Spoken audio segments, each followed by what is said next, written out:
Hey, and welcome back to the podcast. We are here with Chad Price from chadprice.com and kettlebellkings.com. Chad is a serial entrepreneur with over 10 years of experience in multiple industries. His most notable company is Kettlebell Kings, which was started from scratch and is now a multi-million-dollar Fortune 5,000 company. So Chad, glad to be talking to you.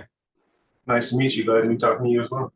Yeah, nice to meet you. And from what little I know about you, I know that you're a former college football player and you are an entrepreneur and you do e-commerce. So I'm sure you have a lot to say about recovering from your mistakes and failing fast and all the mindset stuff that comes along with it.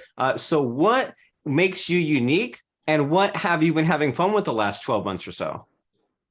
I think what makes me unique, is, just the perseverance aspect of, coming from a competitive background, coming from a background in sports where, you're used to working hard and not always succeeding or not always succeeding as much as you think you should succeed and, really embracing the journey and the process being part of the enjoyment. So I think that separates me a lot in business and allows me to put long-term projects together and see them through to fruition.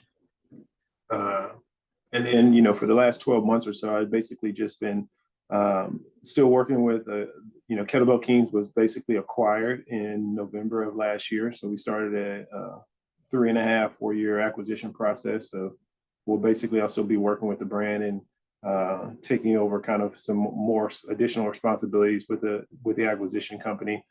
So just really been working on that and working on the international expansion of Kettlebell Kings.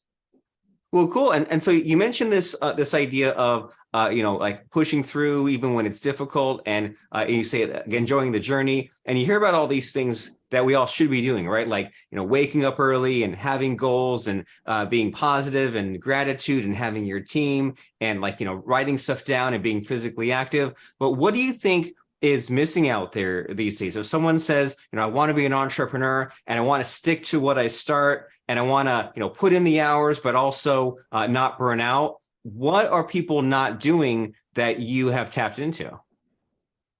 I think a lot of it, I think there's several different things. I think one of the things is it's hard to build a brand nowadays. There's so much information out there. There's so many different entertainers, celebrities. Everyone kind of wants to put a name on things and call it a brand at the same time. Really trying to build a community and build a purpose behind just, what gives, I'll take Kettlebell Kings as an example. More than just a kettlebell company, we try to be a community of kettlebell enthusiasts who can get together and basically agree, disagree, reflect, argue about what is the best product that's available to us. And we use all of that debate and, that platform to constantly improve everyone. So really trying to create kind of a self-generating community or a self-growing community is, I think, the hardest part that people struggle with right now. And, when you come from an athletic background, I think building communities and building teams, you get to see that more frequently. And I think my background uniquely taught me that just playing on so many different teams growing up, I got to see the different aspects of what takes a good team, what makes a bad team, what teams are, let's say, emotionally achieving what they physically shouldn't achieve just because they believe in each other versus, teams that are more, may have more, athleticism or may have more talent, let's say, might not outperform certain teams. And I think a lot of that translates to building a company and building a brand is you really try to just build those communities of people.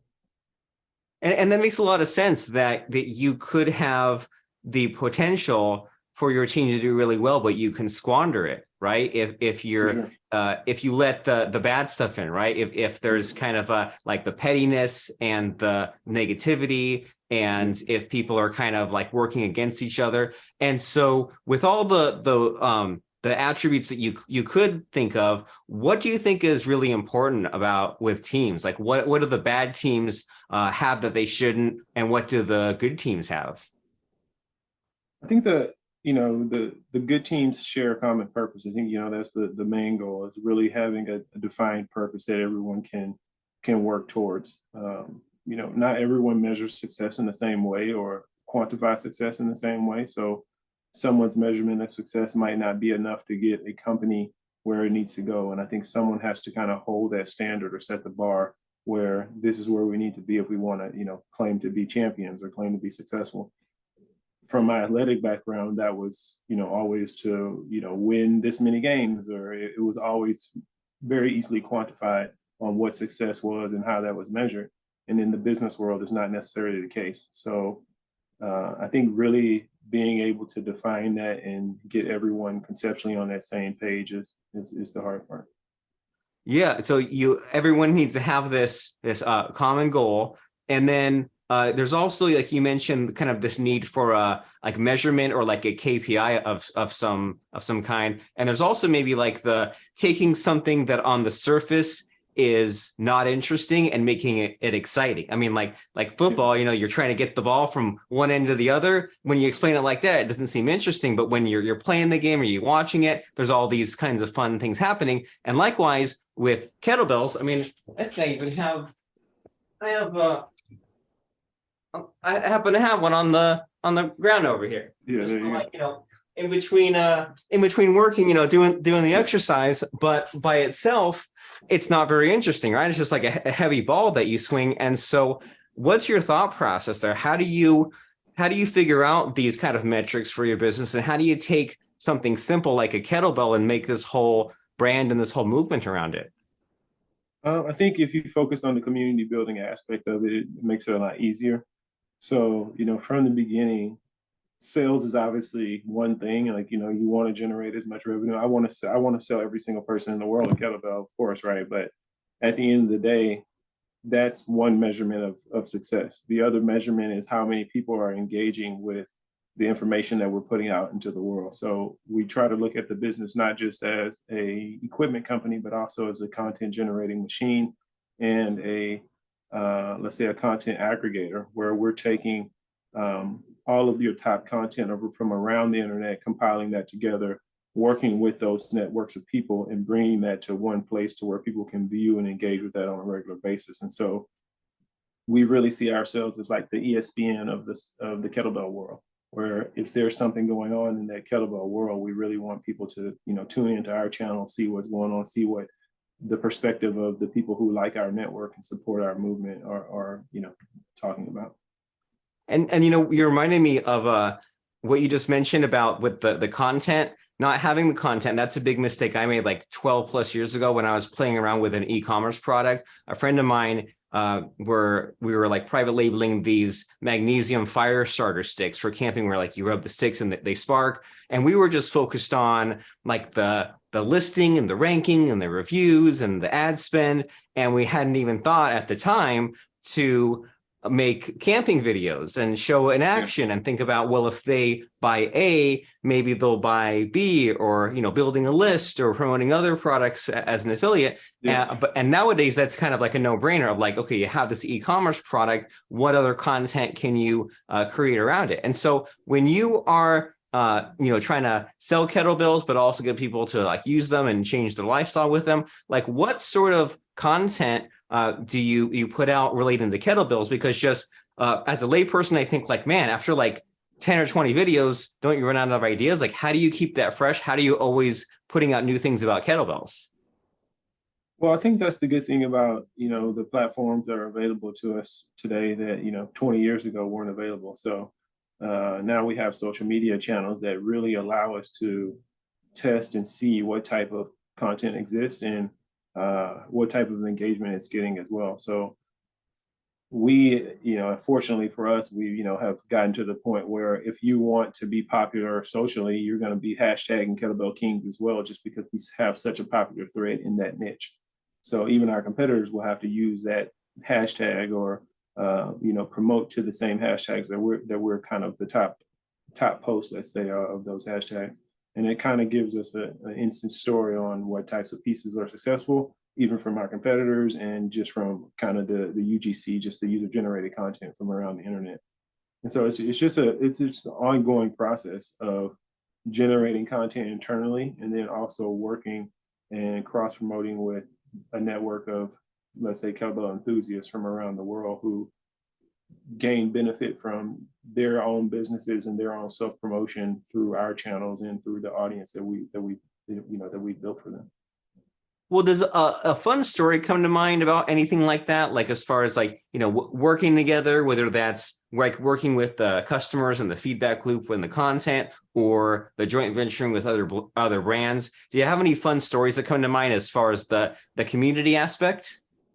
Yeah, for sure. I mean, I think uh, when COVID happened, for example, everyone kind of had to get into home fitness. And luckily for us, we were already what people would call a digital brand or a virtual brand. So we never actually had like a physical location for people to come in and purchase kettlebells. We always just had a website and a content generating machine kind of behind that that's generating content and working with sponsors. So, you may see us at an event or something like that, but you would never have like an office or a home space that people would come see us at. Um, so during COVID, everyone got to the point where they're trying to do home fitness. Everyone needs kettlebells. Everyone needs any type of home fitness equipment they can get their hands on. And so it was really interesting to see how you collaborate with people who are all trying to sell competitive products, but at the same time, everyone is just genuinely trying to build up their own notoriety and build their fan base or build their general engagement around whatever content they're generating. So it kind of became like, forming alliances, let's say, of these people are aligned with these three companies. And it was kind of more like a Game of Thrones uh type of situation when it came to like the fitness influencers in the kettlebell space and just in the general home fitness space, because there's always going to be collaboration.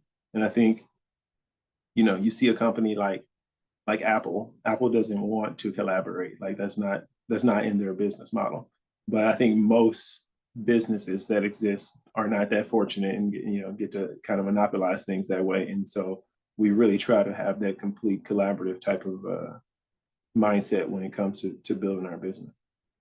Well, and you think about like Apple, and sure, they're kind of like the top dog, and they don't need to be collaborating with some like small potatoes. But when you think about Apple, I mean, the whole reason why iTunes worked out is because they made all the record deals, right? Yeah, exactly. Or I think Google pays them, I think, $1 billion a year to be the default search on them. Like if you search on their browser, for some reason it just goes to Google of all places. And Yeah, I don't know yeah, exactly. I think it's like $1 billion a year. So it's yeah. like No, I know exactly what you're talking I about. have, and like the App Store in particular, right? There's all kinds Yeah, of little deals, but it's like they kind of have the ivory tower kind of like look to them, even though like when you think about it, like there still are all those different deals happening. yeah. And so we bring up COVID, and that's a good reminder of you're making me remember that there was like a free weight shortage when that first happened, right? Oh, And it was an apocalyptic. It was like after 20 minutes after they announced quarantine, we sold out of every single kettlebell that we had, not just like the popular ones, every single one. And then for about 6 months after that, we sold out of every shipment that we received in about 20 minutes. So it was, a crazy time for the home fitness space. People just, every single person that worked out at a facility couldn't do that anymore. We luckily have always recommended that you have kind of a backup home routine, just in case you can't make it to the gym, just in case, you're not feeling like the drive today is traffic, you have a flat tire, you can still get some type of exercise in. So people really bought into that concept during COVID. And we've even seen it sustain since, just because people know it's possible now that this could get taken away from you and you would have to find another way to work out basically. well, yeah, and yeah, that's a really good positioning, right? Like even if you're a gym rat and you're there every day, like still have your backup at home, because for all you know, maybe the car won't start. It'll be busy, there'll be bad weather, whatever, and don't let some small thing get in the way of your workout that day, because if you miss your Yeah. workout that day, you could miss the whole week, and next thing you know, you've fallen off your whole routine. So have Yeah. that some of that home equipment at home. That way you can just get your workout in any way. And so when there was that rush to get all the exercise equipment out, was it good or bad? Because with e-commerce, sometimes if you get a flood of sales, it's a whole other problem, right? As far as like the logistics and all the labor. So were you able to handle that, or was it a problem to get all those orders fulfilled? It was definitely a good thing for business. Luckily for us, we've always seen ourselves as kind of a technology company first. And, we're, like I say, we're trying to produce content where, we think of ourselves as a production company. We're always trying to set up infrastructures that are scalable no matter what we do. So it was actually beautiful to see for the first time our infrastructure kind of operate at maximum capacity and be able to handle, maximum sales load that it could potentially handle, and everything kind of worked flawlessly. So for us, it was a complete proof of concept of, this is where we could be, this is where we should have been, years ago if we'd have started this sooner type of deal. So it was an exciting time for us. Well, awesome. Well, I'm proud of you, and especially since it all worked out and it all kind of held the load, so to speak. And so, as you know from your athletic experience, the failures are what are really fun, right? Or really like significant, and it's an opportunity to turn a bad into a good. So, what kinds of failures have you recovered from in your entrepreneurial journey? So I mean, so many, yeah, so many. I mean, I like the way you put it. Like the failures, it almost is what like gives the journey the flavor, or the bonding moments with your team, with your business partner. So I at one point we were maintaining our own warehouse. So we were actually sending kettlebells out ourselves, like physically. So I would be the person that actually put the label on the kettlebell and send it out to you when you place an order. Um, yeah, and I remember our first year, Black Friday, we finally got to a point of the company where we felt like, okay, we needed an employee that we can trust full time, that sends out orders every day. And we went through this entire hiring process, and we hired them, and they no showed us on Black Friday, which was the biggest time of the year for us, and at the time the biggest time in the history of the company. So it was just my business partner and I there for basically all night, Thursday on Thanksgiving and Black Friday, just packing kettlebells for 12 hours, 13 hours. And I think those types of experiences, they put things in perspective for you, and then they also give you opportunities to see if it's something that you really want to do, or if it's something that you're really going to see through to the end. And when you see people go through that kind of stuff with you, it puts the doubt down, and it makes it easy to kind of push forward through anything. I like that. It's like it's kind of the real test, and you know that it will be difficult, and you wouldn't want every day to be like that, staying up all night putting the labels on. But and no one said it's the most pleasant experience, but it's like you see if it works out, right? And you see if that difficult time gives you like the reinforcement to say like this is what I really want to do, versus that might have been like the day you gave up and said, oh, I want to do something else, but you said, you know what, this really makes me confident in my decision to continue on my path. Yeah, yeah, and I think you need those, like that. We would consider that a failure of hiring, a failure of like the not having the foresight to prevent that problem and putting ourselves in that situation. But we we almost need that kind of thing to prove to ourselves and to motivate the team at time, whether it's going to be a failure or it's going to be an obstacle that's not necessarily our fault. There's still going to be something that gets in our way that we're going to have to overcome. And I think you a lot of times you blame your failures on yourself, versus like you see obstacles as just something to overcome. And I think they're very similar in a way where it's just part of the process. It's not where we need it to be. How do we get it to where we need it to be, and what do we need to do to get it there? Yeah, it's almost like there's like different different buckets to sort the problem into, right? Yeah. You could put the problem into like, this is my fault and I did make a mistake, or this is unfortunate but it doesn't require my attention, or maybe there's kind of the middle ground of like, this is an obstacle to be overcome, and maybe I shouldn't take it too personally, but it's just something to deal with, and take some small action and fix it. Maybe go and hire after Black Friday is done, and hire the real person. Yeah. I mean, and like I think people use the same analogy with like, or the concept of fault and responsibility. At the end of the day, it doesn't really matter whose fault it is. It's still our responsibility to move it forward. And I think when you own your own business, you have to get that concept early on. If not, you will be upset every day. You can always find something going wrong with a corporation. If you know any successful entity is going to have hiccups, it's going to have People that resign, people that are going through difficult situations. It's going to have it's going to have just as much bad as it has good. And I think my background in sports kind of taught me that, every day you have, let's say, 100 dudes on a football team. Everyone's not having the best day, but it's about the process and everybody working together about that through that common goal that, we make it somewhere that we wouldn't have separate. Yeah, I like that a lot. So there's fault and there's responsibility, and fault is maybe not something that you need to dwell on. Sure, maybe you need to like be aware of it or figure out the facts, but what's more important is what are you doing now and how does that affect the future? And so you built this team, you built this company, and you're heading towards this goal. And you mentioned that you were recently acquired. So what's that all about? Like, how did that happen, and what does that mean for you moving forward?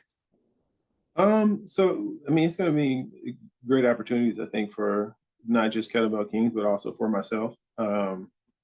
I started this company with the idea of it being, a global brand and really kind of rivaling, like, let's say, a Rogue Fitness. It's obviously more niche in the kettlebell space, but when it comes to that space, we are pretty much the dominant brand in that space at this point. Um, with the acquisition, basically, we're going to be able to expand globally much more quickly than we would have without it. The company we were working with already has a global network, and whether or not we wanted to go out and kind of sell shares and try to raise funds for the company, or if we want to sell and work with a corporation like this, it was going to be similar paths for us to get it to what we would deem success. So we're not necessarily going away. This is more just part of the transitional process of the company growing, and we're still in control of operations from on a day-to-day basis and making sure that the operational side of things that we set up here in America, as well as just the concepts and the feel of the brand, are able to expand into every other geographical location that we're thinking about. So we're in Europe, Australia. We're going to be in South America soon, India, a bunch of different countries now. So it's an exciting times. Yeah, it sounds exciting. World domination. So it seems like your thought process was, you're like, I've grown the company to this level. I don't want to get to this level. And it's a matter of, well, how do I get there? Do we get there from like selling some of the shares or putting in extra money? Or, well, here's kind of this, I don't know if it would be a shortcut, but here's this other opportunity that's come in our lap to get us that level with the global distribution. And so it seems like you kind of weighed your options and said the goal is the same. It's just a matter of the path that we're taking to get there. So you have all this exciting stuff that you've done and exciting things to come. The website is kettlebellkings.com. And as we're wrapping up here, Chad, do you have anything you want to mention that we were not able to fit in, or any parting words of advice, or just any additional URLs, resources to go to? I mean, if you're looking for, business advice in general, feel free to reach out to me. I'm always looking for new opportunities and different business ventures. Right now, I'm at a kind of a great point where I have a successful kind of team of entrepreneurs and operators for e-commerce brands. So I'm really looking into expanding into different other brands that may potentially need help. So I'll be doing that with the company that acquired Kettlebell Kings, as well as kind of on my own as well. So I have my website, chadprice.com. But other than that, I think I appreciate you having me on today. I appreciate you too. And so chadprice.com. And if someone wanted to start that conversation with you, like, what's your favorite social media platform? Are you like a LinkedIn guy, or what's the easiest way for someone to? Yeah, I'm on social channels, like the standard ones. I'm not a huge social guy, so don't fault me if I'm not on TikTok. But yeah, I use social for business more than I do for pleasure. But yes, you can find me on LinkedIn. I'm also on Facebook and Instagram, Chad Price or Real Chad Price. So either one of those I can be contacted on. Fantastic. Facebook or Instagram at Real Chad Price, chadprice.com. And then as we finally wrap up our whole conversation here, Chad, do you have a message for the young athletes, entrepreneurs, business owners, e-commerce people, like the up and comers, right? The youngins. So do you have a message for them as far as pursuing their dreams, achieving their goals? Anything come to mind as far as like encouraging words of advice for them? I mean, I would say embrace your competitive spirit. I think, I think that's one of the things people struggle with nowadays. It's just not having that competitive nature and remembering that this is a competitive thing. One of my coaches used to always say, they're the other team's on scholarship too. Like they're not, you're not just some special kid who deserves to win. You really have to go out and earn it. And I think embracing concepts like you will lose, you're supposed to lose some of the battles that you go after, and uh, having the perseverance to push through and to see your goals all the way through, no matter kind of what it takes. Obviously, there's diminishing return for in business, and you need to have a good team around you and find some respective, let's say, some confidants or mentors that you can kind of bounce your ideas on and bounce your direction on, and really try to measure your own success. But I think that the hardest part is really just embracing that competitive spirit and knowing that there's going to be ups and downs. And that's, if you don't like that part of the process, then it might not be for you.